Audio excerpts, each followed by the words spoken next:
Good evening, dear students. Today we will revise industrial development. That is from second book, uh, Indian Economic Development Industry. Okay, in the previous video, which I uploaded, we discussed agriculture. Here we'll discuss industry. Okay, what sort of development was there in industry from since 1947 to 1991, isn't it? What were the loopholes in industry? Everything we'll try to discuss. Okay. So development of industry necessary because the employment provided is more stable than agriculture, and we know agriculture in India is a gamble. Okay, but the employment provided by industry would always be stable. So that is the reason industrial development is very essential. If you are only concentrating on agriculture, then the thing is that you cannot become a developed nation. You will be somewhere lying between developed nations and third world countries. Okay, you will be called as developing country only. During, if you talk about the independence, during the time of independence, jute, textile, and iron and steel industries were there. Okay, and that also because of the efforts of individuals like Ghanshyam Das Birla or Tata. If you talk about it, and they were the one who really had that in the what we say industrial spirit. Okay, but this industries were quite limited at that particular time. Okay, and the thing is that Britishers, they never paid attention to develop industry in the real sense. Okay. So what should be the role of public sector in industrial development? And then after independence, the government thought that process of industrialization should be there, and government concentrated on heavy industrialization. ठीक है, अब अगर बात करते हैं आज आज तो खैर 1991 के बाद स्थिति बदल गई है. ठीक है ना, because of the liberalization, globalization and all. But before 1991, more what we say role it was given to public sector in the industry. So very what should be the role of public sector in industrial development in a country like India, if we talk about? So very significant role in a country like India. ठीक है ना, first and the foremost, the idea of public welfare is very important. Okay, so in a country like India, public welfare and industrial development goes hand in hand. Okay, and it cannot be left to the free market forces. Okay, because free market forces अगर हो गया, पूरी तरह liberalization हो गया, got it? If there will be no government interference, then the thing is that the market would be operated by industrialist, and surely what will happen? There will be profit. Their intention would be only to make profit, not the public welfare. Okay, and as you know, market operates according to the demand and supply. ठीक है, so role of government important due to the following reason. Government का important, ये अभी हम 1991 के पहले की बात कर रहे हैं. ठीक है, so Indian industrials where यहाँ पे गलती से भी लिख दिया है, are unable to undertake investment in a large scale due to insufficient capital. वो उस जमाने की बात है. ठीक है, तो they were not having the capital for the industrialisation process. No private fund was there. है ना, बहुत बड़ा इंडिया जो है बहुत बड़ा था, है अभी भी, डजंट इट? और बहुत बड़े पैमाने पर इंडस्ट्रियलाइजेशन रिक्वायर्ड था. Government intervention is very, it was very very essential. Limited size of market. Indian market was small, which discouraged industrialists to undertake major projects, even if they had capital to do so. Some were rich, no doubt, but only you can count them on fingers. But then the market, it was very small as got it? Market नहीं है बेचने के लिए सामान. And second, India, it was suffering from regional imbalance. Got it? Some places where their markets were there where they could sell their product, but most of the areas were undeveloped. Most of the areas were undeveloped, and lot, even if they would uh, what we say put capital or invest something, the results would be none. Take care, the no returns would be there. Take care. So that was the problem. और low level of aggregate demand, demand कुछ नहीं थी. 70 to 80% of the people were engaged in agriculture. अब ये low level of aggregate demand, क्योंकि पैसे ही नहीं है तो डिमांड, है ना. सपोज एक मान लीजिए इंडस्ट्रियलिस्ट होते या घनश्याम दास बिरला जो थे, वो अगर कहाँ पे मिजो ये जो छत्तीसगढ़ वगैरह जो आज कहलाता, वहाँ पे कोई एक इंडस्ट्री डाल देते, है ना, मजदूर तो मिल जाते हैं, कपड़े की मील डाल देते वहाँ पे, मशरूमिंग ऑफ क्लॉथ मील, लेकिन उसको खरीदेगा कौन, क्योंकि उनके पास तो पैसे ही नहीं। तो लो level of aggregate demand. Social justice could be achieved only through government intervention or through public sector, because the private players could only concentrate on profit making rather than welfare of the nation। ठीक है ना, तो ये तो natural बात है कि अगर आपने सोशलिज्म चुना है, Indian government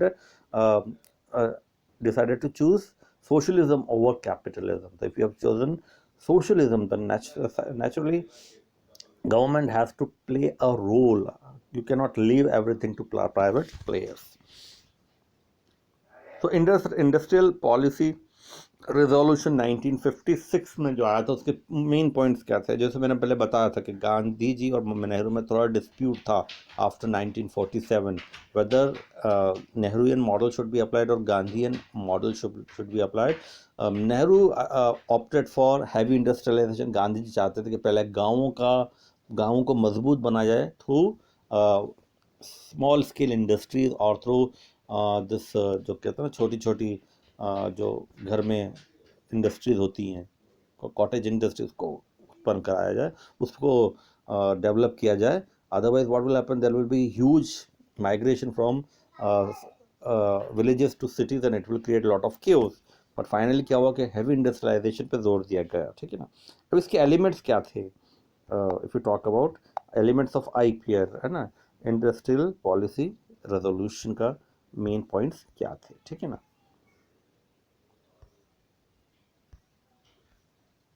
So what were the elements? पहला, three-dimensional classification of industry. The first category was were owned by the state. ये सारी industries जो government के कब्जे में थी, atomic energy, railways, arms and ammunition, because from a strategic point of view these industries were very very important. We cannot give these industries to private hands। ठीक है ना, तो ये एक important चीज़ है। ठीक है। Those industries in which the private sector could help the public sector in nation building, वो industries जो strategically from the security point of view are not very important, which can help government in building the country, isn't it, in nation building। ठीक है ना, like fertilizers, machine tools, aluminium etc, ये यहाँ पे छूट दे दी, लेकिन thing is that strings would be attached, यहाँ पे पूरी freedom नहीं मिलेगी। Industries which were to be in the private sector, यहाँ पे पूरी छूट दे दी थी, लेकिन फिर भी government had a vigilant role for this also. यहाँ पर तो क्या था कि वो निगरानी होगी, थोड़ी छूट दी गई, यहाँ पे थोड़ी ज़्यादा छूट दी गई, but under control of government through industrial development and regulation act 1951। Another important element of IPR was industrial license। ये बहुत खतरनाक हो, this was a draconian law. Industry license, आप कुछ भी इंडस्ट्री नई यूनिट खोलना चाहते हो, एक नई इंडस्ट्री खोलना चाहते हो, आपको कैपिटल है, but then this license you have to procure, आपको लेना पड़ेगा। और कभी कभी because of the corruption, red tapism, आपको लाइसेंस इतनी आसानी से नहीं मिल पाता था। You have to grease the palms of the what we say the officers, okay, babus जिसको कहते थे ना, कि इंडस्ट्रियल ये जो ईरा था 50s 60s 70s का, ये इंडस्ट्रियल राज कहलाता है था, इज़न्ट इट। इंस्पेक्टर जो होता था, जो इंस्पेक्शन करता था, वो बहुत खतरनाक बंदा होता था। वो आपको किसी भी चीज़ में रोक देगा, भाई आपका प्लांट नहीं डल सकता क्योंकि यहाँ पे बहुत ज़्यादा पॉल्यूशन आपका प्लांट फैला रहा है। बंद भी कर सकता जब तक कि आप उसके you will not give him some bribe. ठीक है ना। Private sector was kept under the vigilant eyes of the government through licenses. ठीक है ना। अब गवर्नमेंट की देखो एक होती मंशा अच्छी होना चाहिए, लेकिन अगर वो मंशा सही हो, लेकिन आपने कुछ you think that you have done a master stroke, isn't it? But then the thing is that other maybe it boomeranged on you, isn't it? आपकी मंशा अच्छी है, isn't it? But then the thing is that उन्होंने सोचा कि हम बहुत अच्छा काम कर रहे हैं, but unfortunately what happened, things started falling apart because of this। No new industries were allowed unless a license was obtained। ये बहुत था, इसने बहुत रेस्ट्रिक्ट करा लोगों को। कभी कभी क्या, वो जो इंडस्ट्रियल स्प्रिट होती थी वो चली जाती थी, बोले यार कौन माथा पड़ी करे, है ना, कि कहीं वो लाइसेंस लो, इसके पास 6-6 साल साल भर लग जाता था आपको, ठीक है। वो तो बोला ठीक है यार, इन दो रहने दीजिए, अपन नहीं करते हैं। License was easily accessible if the industrial unit was established in an economically backward area to promote regional equality. अब एक यहाँ पे था कि एक अगर आप ऐसा लिखा हुआ है कि इजीली, बट वहाँ पे भी इजीली तो नहीं होता था, लेकिन एक बहुत ही फ्लरिशिंग एरिया में अगर आप इंडस्ट्री डाल रहे हो तो मुश्किल है। मान लो पंजाब में आप एक इंडस्ट्री डाल रहे हो तो इजीली मिल जाएगा, लेकिन वहाँ पे भी ब्राइब तो देना पड़ेगा। सरकार बोले कि सर आप झारखंड जाइए और छत्तीसगढ़ जाइए और वहाँ पे इंडस्ट्री डालिए, अब ये वहाँ पे हम दे देंगे, तो वहाँ पे ज़्यादा हो सकता है कि वो रेड टेपिज्म नहीं था, थोड़े बहुत में आपका काम जल्दी हो जाता, लेकिन प्रॉब्लम वहाँ पे मार्केट नहीं है। छत्तीसगढ़ में आप कौन खरीदेगा, isn't it? वो मार्केट ही नहीं है, डिमांड ही नहीं रहेगी, तो ये the industrialist would be reluctant to open that, ठीक है। और लॉजिस्टिक सपोर्ट भी नहीं रहता था और इंफ्रास्ट्रक्चर भी नहीं रहता था। Even an existing industry needed a license for expansion और फॉर डाइवर्सिफिकेशन। मतलब आपको अगर एक मान लीजिए सेव बनाने की यूनिट है रतलाम में, उसको एक्सपांड कर रहे हो आप एक एरिया था, उसके भी लाइसेंस, एक दूसरी यूनिट आप सलाना में डाल रहे हो उसके लिए भी लाइसेंस चाहिए। तो ये बहुत ही ड्रैकोनियन लॉ था एक तरह से, to ensure that the quality of goods produce was not more than required by the economy. तो क्यों होता था ऐसा डाइवर्सिफिकेशन भाई?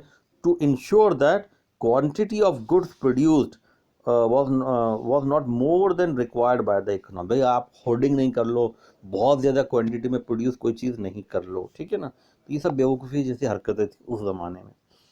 इंडस्ट्रियल कंसेशंस वर गिवन, ठीक है ना, एक ये बहुत अच्छी चीज़ थी, लेकिन इसका भी मिस यूज़ बहुत होता था, ठीक है ना, किस चीज़ का?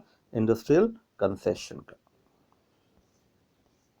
So what were the industrial concessions if we talk about? तो गवर्नमेंट ने इंडस्ट्रियलिस्ट को थोड़े कंसेशंस दिए थे, ठीक है ना। Just 1 minute, hold on.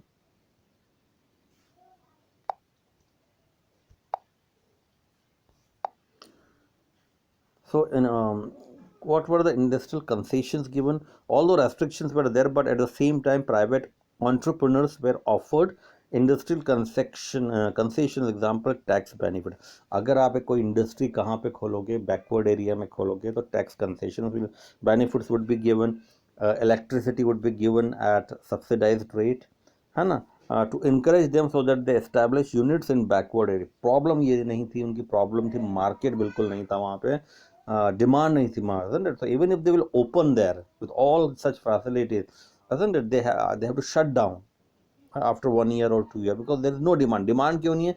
Purchasing power of people it was very very low, money नहीं रहता था उनके हाथ में, ठीक है। तो ये प्रॉब्लम बहुत बड़ी थी वहाँ पे। स्मॉल स्केल इंडस्ट्री, है ना, कार्वे कमेटी ने कहा था कि emphasise the role of small scale industry in rural development. तो उन्होंने कहा था कार्वे, ये चीज़ गांधी जी भी कह रहे थे, कोई नहीं सुन रहा था उन्होंने कि कॉटेज इंडस्ट्री इस्टेब्लिश करो, स्मॉल स्केल इंडस्ट्री करो। फिर कार्वे कमेटी ने कहा कि भाई role of small scale industry in rural development would be indispensable, बहुत इंपॉर्टेंट है। What are this? How small scale industry are defined? Through maximum limit of investment allowed on the asset.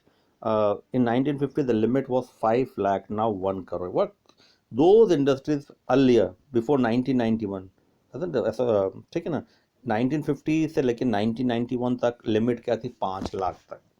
ये 5 लाख तक अगर आप इन्वेस्ट करते हो, आपका investment है, तो वो स्मॉल स्केल इंडस्ट्री में जाएगा। आज की तारीख में 1 करोड़ हो गया है, ठीक है ना। और उस वक्त अगर 5 लाख से ज़्यादा करते तो वो स्मॉल स्केल इंडस्ट्री नहीं रहेगा। फिर क्या हो जाए, मान लीजिए आपका इन्वेस्टमेंट 10 लाख का, then you will not get benefit as the way the small scale industries would gate.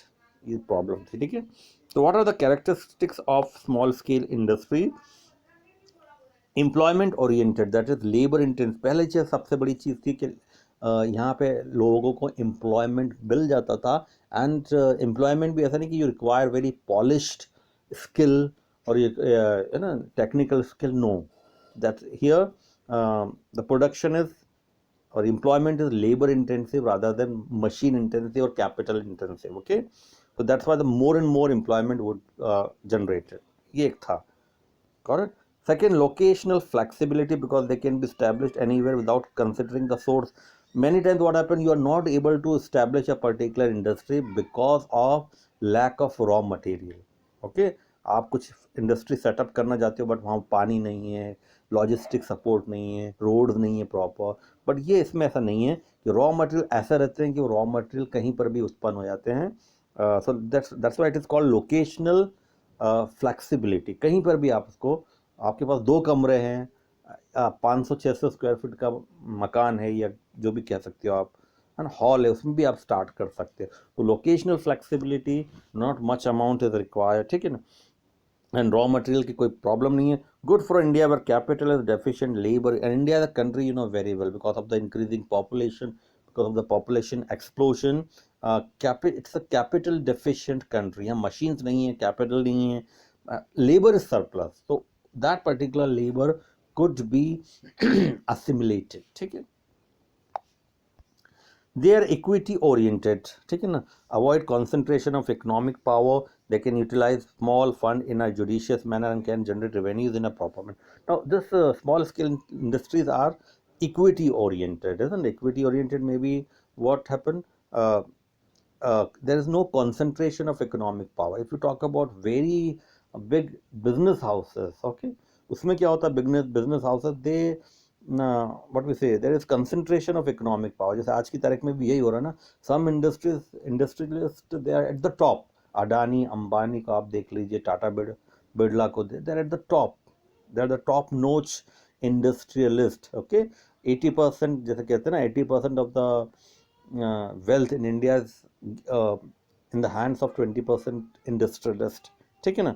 But यहाँ पर क्या है कि एक तरह से समाज में सबका भला हो जाता है। आपने कोई खोली स्मॉल स्केल इंडस्ट्री, घर में ही खोल ली, तो may be if you are employing 50 to 60 people, at least there will be judicious distribution of income होगी, ठीक है ना। Got they can utilise small, और सबसे बड़ी बात है कि स्मॉल फंड है, it is utilise in a judicious manner and it can generate revenue in a proper manner. Protected from the big industrial firms by reserving number of goods. अब सरकार ने एक चीज़ अच्छी करी थी यहाँ पे कि जैसे मान लीजिए, एक मैं एग्जांपल देता हूँ, अभी पता नहीं इसका क्या है, लेकिन पापड़ का है, पापड़ आता है स्मॉल स्केल इंडस्ट्री में, फॉर एग्जांपल, या कुछ घर की जो चीज़ें बनती, तो government restricted big restricted big industrial houses from entering certain products, from entering this small scale industries, okay, because certain number of goods were exclusively reserved for small scale industry. तो what happened, this big industrialists, they are like sharks, isn't it, वो पूरा का पूरा खा जाएंगे इसको small scale industry. जैसे आज की तारीख में हो रहा है ना, कि चिप्स होती हैं, चिप्स एक दुकान वाला भी बनाता है, और एक चिप्स जो है आप लेस की खाते हो, अंकल चिप्स खाते हो, है ना, और कितने की आती है आप सोच लीजिए, 50 ग्राम जो आती है 25 रुपये की आती है, और 50 ग्राम के अंदर जो पैकेट आता है उसके अंदर 80% तो हवा भरी रहती है और गिनती के 8 या 10 चिप्स रहते हैं, ठीक है। बहुत महंगा बिकता है, 2 रुपये किलो को वो चिप्स खरीदते हैं, और सोच लीजिए 500-600 रुपये किलो चिप्स बेचते हैं। तो ये शार्क्स कहना चाहिए आप इनको, ठीक है ना। तो given tax concession and bank loans at lower rate, तो यहाँ पे क्या आपको टैक्स कंसेशन भी मिल जाता है, इलेक्ट्रिसिटी भी सब्सिडाइज रेट पे मिल जाती है, लोन्स भी मिल जाता है। नाउ लेट्स टॉक अबाउट, ठीक है ना, I hope you understood this. Import substitution, it is so called inward looking strategy. अब देखते हैं कि ये इम्पोर्ट सब्सटीट्यूशन क्या होता है, something very very important, import substitution. What is import substitution? So now let's talk about import substitution, okay। इसको एक और चीज़ कहा जाता है इनवर्ड लुकिंग स्ट्रैटेजी, है ना, हमको अपने आप को सेल्फ रिलायंट बनाना है, ठीक है। Import substitution aims at replacing imports with domestic production. बाहर से कुछ नहीं मंगवाना, हम अपने अंदर सेल्फ रिलायंट बने, ठीक है ना, और हम अपने पैरों पे खड़े हो जाएं, ठीक है। That is what's import substitution with domestic production. For example, instead of importing picture tubes of television, government could encourage local manufacturers to produce this in India. This is called import substitution. क्योंकि अगर import ज़्यादा होगा, export कम होगा, तो that shows you are a developing country, you are not developing in a proper manner, isn't it? Here the government tries to protect the domestic industry from fall. अब ये एक बहुत बड़ा लोचा है यहाँ पे, the government tries to protect the domestic industry from foreign competition. ये पहले की बात है 1991 से पहले कि भाई हमको लोकल मैन्युफैक्चरों को बचाना है कंपटीशन से। अगर suppose if you bring the foreign players here, they would really in a way they will destroy it, they would decimate the local industries। वो प्रोटेक्शनिज्म की पॉलिसी बहुत नुकसान पहुंचा है इसने इंडियन इकोनॉमी को। 1991 के बाद कंपटीशन आया, और मैं बता चुका हूँ कि competition always breeds quality and it help the consumers, ठीक है ना। नहीं तो क्या होता है, आदमी लिथार्जिक हो जाता है, ठीक है, कोई कंपटीशन नहीं हो अगर, ठीक है। Now the question is how the protection from imports is done। कैसे होता था ये? By taxing imported। तुमने आपने देखा होगा ना, आप जब हम लोग भी छोटे थे या कोई किसी से आप अपने पेरेंट्स से पूछो, इम्पोर्टेड गुड की बहुत अहमियत थी। इम्पोर्टेड गुड्स की एक कस्टम नोटिफाइड शॉप्स होती थी जहाँ पे imported perfume, imported tape recorder, हर चीज़ बहुत महंगी बिकती थी, ठीक है ना, क्योंकि वो इम्पोर्टेड माल है। कई बार क्या होता था, कस्टम वाले इसको सीज कर देते थे और बेच देते थे दूसरे लोगों को, दुकानदारों को, ठीक है। तो उसकी क्या वैल्यू बहुत होती थी। क्यों? क्योंकि सरकार ने क्या करा था, वेरियस बैरियर्स वेयर देयर, बहुत ज़्यादा टैक्स लगा देते थे इम्पोर्ट पे। उस क्यों? क्योंकि लोकल मैन्युफैक्चरर्स को बचाना है। तो टैक्स अगर आपने बहुत ज़्यादा लगा दिया, कस्टम ड्यूटीज़ लगा दी, तो आदमी इनका डिस्करेज हो जाएगा कि यार इम्पोर्टर्स विल बी डिस्करेज कि यार कुछ चीज़ मैं वहाँ से 100 रुपये की ला रहा हूँ अगर फॉरेन से बेचने के लिए यहाँ पर, गॉट इट। उसमें प्रॉब्लम तो ये आ रही है कि मैं कर नहीं सकता ये। क्यों? क्योंकि वो 50-60 रुपये तो वो लग जाता है, क्या नाम से, कस्टम ड्यूटीज। तो naturally what will happen, the profit margin would be very very less, ठीक है। तो वो इम्पोर्टेड गुड बहुत ज़्यादा महंगा हो जाता था, ठीक है ना। By restricting quotas, that is by fixing quantity to be imported. आप फ्रीली कितना भी इम्पोर्ट नहीं कर सकते थे, क्वांटिटी इट वाज फिक्स, इससे ज़्यादा आप क्वांटिटी नहीं ला सकते, ठीक है। Now the very important question, why government followed the policy of protectionism. मैंने बताया ये भी, got it. Indian domestic industries were not able to compete with the goods produced by the advanced nation because that sort of expertise it was lacking, that sort of technology was not there. The government thought at that particular time that competition from foreign countries would decimate the Indian in manufacturers, ठीक है, got it। तो वो protectionism की policy लगे, बस इसने नुकसान कर दिया था बहुत। The possibility of losing foreign exchange through imports on luxury good would be danger. और एक क्या, आप इम्पोर्ट करते जा रहे हो और सरकार अगर उसको बढ़ावा देगी, the thing is that you will lose foreign exchange. क्योंकि अगर आप इम्पोर्ट कर रहे हो तो आपको रुपीज़ में पैसे नहीं भरना है, आपको तो उनकी करेंसी में देना पड़ेगा ना, आपको डॉलर्स में देना है। If you are importing certain thing from US, तो उससे क्या आपका रिजर्व जा रहा है, फॉरेन रिजर्व, ठीक है, foreign exchange. So Indian foreign trade at the time of independence कैसा था? अगर हम फॉरेन ट्रेड की बात करें, restrictive policy adopted by the British affected the structural composition and volume of Indian foreign trade. Structure भी और वॉल्यूम जो था इंडियन फॉरेन ट्रेड का पूरी तरह तहस नहस हो चुका था। India became an exporter of primary products, ठीक है ना, इंडिया बिकेम एन एक्सपोर्टर, ठीक है। तो ये दो चीज़ बहुत ध्यान रखना, स्ट्रक्चरल कंपोजिशन, ठीक है ना। देखो 3 चीज़ें होती, प्राइमरी, सेकेंडरी और टर्शरी, है ना। तो तीनों सेक्टर्स जो थे अफेक्ट हुए, गॉट इट। इंडस्ट्रियल सेक्टर यानी कि टर्शरी सेक्टर तो पूरा ख़त्म ही हो गया, ठीक है ना। सेकेंडरी सेक्टर तो बहुत मामूली था, प्राइमरी सेक्टर को यूज़ करते थे एज रॉ मटेरियल, है ना। यहाँ से बहुत जो आपने देखा हो किस तरह से फार्मरों का एक्सप्लॉइटेशन होता था। तो स्ट्रक्चरल कंपोजिशन अफेक्ट हुआ, volume of the Indian foreign trade affect हो, कितना एक्सपोर्ट जाता है कितना इंपोर्ट जाता है, वो सारी की सारा तहस नहस हो गया। कोई if you talk about export, तो एक्सपोर्ट तो था, बहुत कम था वो रॉ मटेरियल के हिसाब से, नहीं तो कुछ था ही नहीं, ठीक है। तो एक्सपोर्ट इंपोर्ट जो था वो भी बहुत ज़्यादा तहस नहस हो गया था ब्रिटिशर्स के टाइम। ब्रिटिशर्स के पहले इंडिया जो था बहुत बड़ा एक्सपोर्टर था हर चीज़ का, ठीक है ना।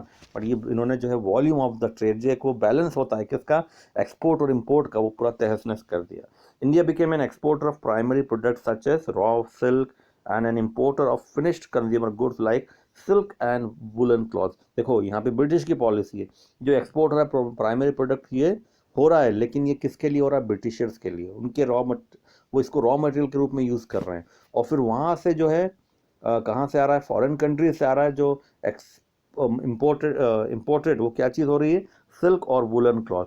अभी सिल्क और वुलन क्लॉथ भी कहाँ से आ रहे हैं, हर कंट्री से नहीं आ रहे, they are imported from Britain mainly, got it, ताकि उनका ही फ़ायदा हो। यहाँ से रॉ मटेरियल फ्री है उनकी कंट्री में, तो जहाँ जहाँ ब्रिटेन इंडिया का एक्सपोर्ट था, मतलब हर कंट्री के साथ इंडिया का एक्सपोर्ट इंपोर्ट का रिलेशनशिप नहीं था, कुछ फ्यू बहुत चंद कंट्रीज थे जिसमें से मेन तो क्या था, ब्रिटेन था, ताकि फ़ायदा उनको ही हो, यहाँ से रॉ मटेरियल फ्री मिले और फिर इंडिया को एक मार्केट भी है जहाँ से उनके फिनिश्ड प्रोडक्ट यहाँ पे बिके। Indian economy became backward and stagnant, रुकी हुई। More than 50% of foreign trade was restricted to England only, सिर्फ इंग्लैंड में 50%, ठीक है, और बाकी कुछ जगहों पे था, लेकिन सारा का सारा माल यहीं जाता था। India's foreign trade after independence, there was decline in percentage share of agriculture export. Why, ये तो हमको मालूम है, because of India started using it farm produce as the raw material for domestic production. Britishers, ठीक है ना, raw material for domestic, British का हाथ था सब जगह। वो जो इंडियन प्रोड्यूस था एग्रीकल्चर का, वो रॉ मटेरियल के रूप में इस्तेमाल करने लगे थे British. Secondly, there was decline in percentage share of exports of jute, tea, minerals, etc. as they were absorbed domestically due to government planning, ठीक है ना। अब कुछ गवर्नमेंट यानी कि British government, India foreign trade after independence, ठीक है ना, कुछ गवर्नमेंट की, अच्छा ये सॉरी ये India foreign trade after independence की बात हो रही है ना, तो India started using it farm produce as raw material for domestic production, ठीक है। that's why there was decline in percentage share of agriculture export, क्योंकि हालत इतनी ख़राब थी कि आप एक्सपोर्ट क्या करोगे, सारा का सारा माल तो आपको यहीं यूज़ करना पड़ेगा ना, क्योंकि यहाँ पे ही गरीबी इतनी है और शॉर्टेज है हर चीज़, तो आप एक्सपोर्ट क्या करोगे, ठीक है। और इसी तरह से export of jute, tea, minerals they were absorb domestically due to government planning. और टी का हुआ, जो जूट हुआ, मिनरल्स हुआ, ये भी यहीं पे कंज्यूमर, क्योंकि इतना ज़्यादा प्रोडक्शन नहीं हो रहा था, तो they were absorb in a way locally, that means domestically, due to government planning.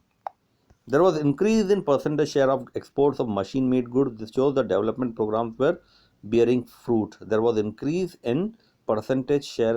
Independence के बाद थोड़ा सा क्या हुआ, मशीन मेड गुड्स की बढ़ोतरी हुई, थोड़ा सा पुश लगा था एक्सपोर्ट का, ठीक है ना।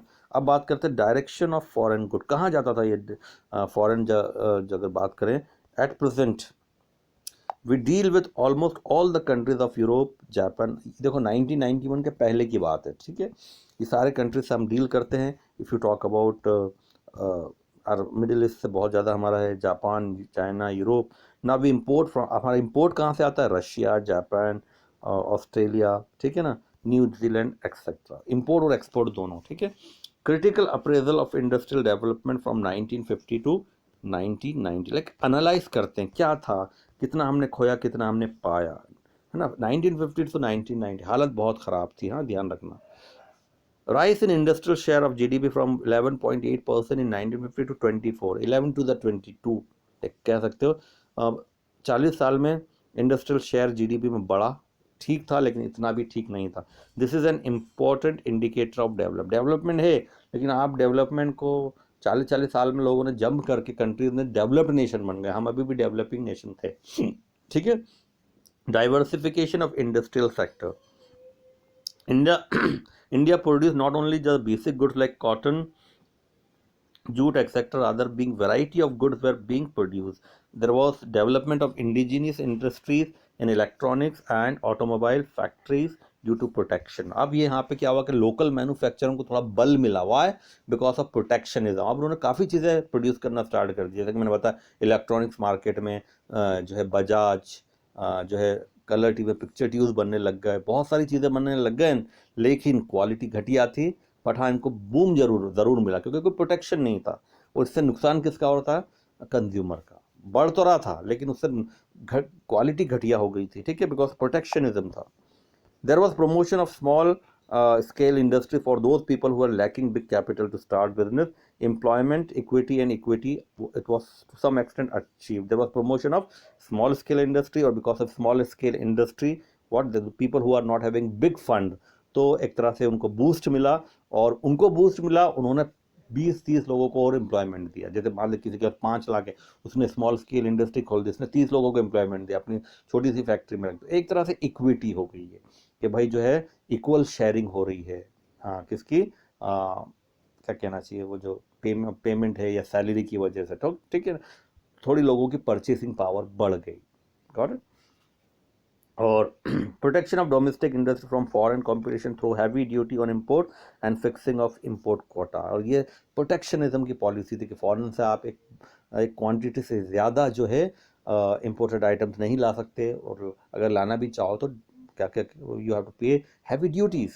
तो इससे प्रोटेक्शन की वजह से इंडियन मैन्युफैक्चर स्टार्टेड फ्लरिशिंग, पर नुकसान ये हुआ कि they started making low level और लो और व्हाट वी से इंफीरियर क्वालिटी प्रोडक्ट्स, क्योंकि कंपटीशन है ही नहीं, मोनोपोली स्टार्ट हो गई। ठीक है। Negative impact of industrial development policy, inefficient public sector, monopolies में कन्वर्ट हो गया, अपनी मनमानी। ठीक है ना, जैसे मैंने एग्जांपल दिया था उस वक्त, modern bread and telecommunication. आज आप काउंट BSNL और MNSL को कंप्लीट कंपेयर करो किससे, जो जियो है, एयरटेल है, किसी घटिया सर्विस। ठीक है ना, मॉडर्न ब्रेड करके भी था, सरकार कभी कभी ऐसी चीज़ों पे हाथ डालती थी जो उसके लायक है ही नहीं। Lack of competition leads to no innovation and lack of modern. Always remember that competition breeds quality and ultimately it helps the consumer. It gives a wide variety of choices to consumer. पर यहाँ का competition है ही नहीं, तो no innovation, lack of modernization. ठीक है। Concentration of power in public sector's hand. Those areas of sector which should be exclusive of private sector are still operated by government. वो जिनमें सरकार को हाथ नहीं डालना चाहिए, वो जो जैसे मैंने मॉडर्न ब्रेड का एग्जांपल दिया, वो आप क्यों उसमें हाथ डाल रहे हो, वो प्राइवेट सेक्टर को दे देते हैं, उस चलता रहा। Got it? And what happened? The certain units became loss-making units. Difficulty to close public enterprises even though they draw drain national, और इतनी हालत ख़राब हो गई थी, लाइक catch-22 सिचुएशन। ठीक है। Public enterprises they were difficult to what we say, you cannot just close down them, or you can sell them, isn't it? Because because they belong to the government, and government employees, they are not working, uh, corruption is there, and because the thing is that मैंने पहले भी बताया था, government officer होता है, एक चपरासी भी है अगर, वो तो उसको कोई नहीं निकाल सकता नौकरी से, आप उसको बाहर बिठा सकते हो कुछ सालों के लिए। Only the government had the power to remove him even if they became inefficient. तो इसकी वजह से पूरी हालत ख़राब थी। लाइसेंस राज, इसने सबसे ज़्यादा हंगामा किया था। Elaborate setup of license regulation accompanied by red tape, ये सारी it's like a vicious cycle है। License raj, regulations, superficial regulations, rat tapeism, corruption. It's like a vicious cycle going on, and it was difficult for the entrepreneur to become innovative, show ingenuity, something like that. ठीक है ना, and run business. Negative effect of protectionism from foreign companies, hampered progress, competition breeds quality, ये मैंने बता दिया आपको। ठीक है ना। अचीवमेंट्स क्या हो सकते थे प्लानिंग टिल 99, अभी 1991 के पहले की बात हो रही है। नेशनल इनकम का इंक्रीज हुआ 2.1 से 5.9, बहुत कम है, ये मत समझिए कि बहुत अच्छी बात है ये। Per capita income increase from 1.8 to 3.6, बस। Generation of employment due to innovation, new policies, diversification of industrial and agriculture. कहने के लिए अच्छा लग रहा है ये कि जनरेशन ऑफ एम्प्लॉयमेंट हुआ, इनोवेशन हुआ, न्यू पॉलिसीज, डाइवर्सिफिकेशन। ठीक है ना, आप लिख देना ये सारी चीज़ें। Diversification of industrial sector, all kinds of consumer and capital goods were manufactured in India. एक अच्छी चीज़ ये हुई कि हम जो है ना इसके फूड स्टॉक में आत्मनिर्भर बन गए। पहले ये होता था 1947 में।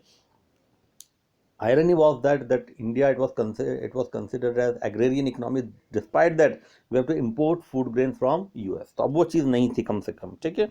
Social infrastructure like education, housing improved. Death rate came down from 27 per 1000 to 8% 1000। जो 8% है ना, ये भी नहीं होना चाहिए भाई। ठीक है। Life expectancy increase from 32 to 64 year, अच्छी बात है ये कुछ हुए। ठीक है ना, because of the expansion of medical facilities. ठीक है। Rise in capital formation is और थिंग्स और asset which help us to rise in capital formation things और एसेट विच हेल्प। अच्छा, कैपिटल, किसी ने शायद उस वक्त पूछा होगा कि कैपिटल फॉर्मेशन क्या होता है. Capital formation means those things or assets or machinery which help us to produce more. ठीक है, that is called capital. इसमें मशीनरी आ जाती है, सेट्स आ जाते हैं. ठीक है ना. तो हम ये कंक्लूजन कर सकते हैं कि डिस्पाइट अ रोजी पिक्चर देयर वाज, ठीक है ना, increase in poverty, no control over price, problem of unemployment. ये तीनों चीज़ें है ना एक दूसरे को सस्टेन करती रही. Poverty, no control, inflation as well as problem of unemployment. इसमें एक चीज़ और ऐड कर दो, क्या बोलते हैं वो, पॉपुलेशन. ये चलता रहता था. Poverty giving rise to unemployment, unemployment giving rise to further population, isn't it? So got it. So and then this vicious cycle, it was difficult to snap or to break. Okay, and that led to what? The increase in population also, increase in poverty also, increase in unemployment. चलता रहता था जैसे गोला, isn't it? And उसके साथ में सारी चीज़ें आती थी. Inflation started rising and naturally the poor people, they were the sufferers. ठीक है ना. तो आज हम इतना रखते हैं. I hope you are able to understand what I have said. Thank you very much.